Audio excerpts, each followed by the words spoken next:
Macskák szeretnek autókra mászkálni a meleg miatt. Itt látszik, hogy így jött Sismit. Aztán megpróbált fölkamaszkodni, itt láthatók a lábnyomait, és itt egy kicsit ez a segédszárny megakadályozta a közlekedést, ekkor Sismit visszasújtott. Bevethetjük ismét, amint tehetetlen és ideges részekkel. Még egyszer nekiugattam, és akkor végre Sismit bejutott a tetőre. De egyébként ez a hátsó szárny azért valamennyire tudományos alapon rendeződik.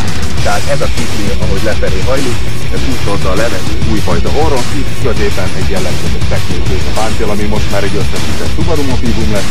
Hát egy szárny teknőzők, és hozzá két szép szitaszem.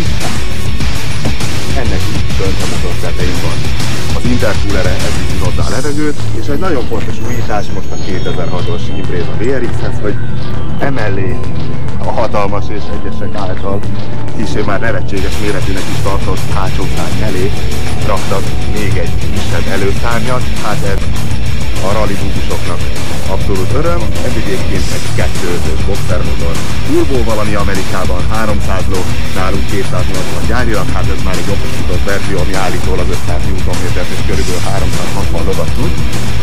De ez 280 lóval is egy szörnyűségesen erős autó, úgyhogy én nem is a teljesítmény miatt aggódnék, hanem azért itt, ezen a tövön megszólal-e egyik kedvenc hangeffektus.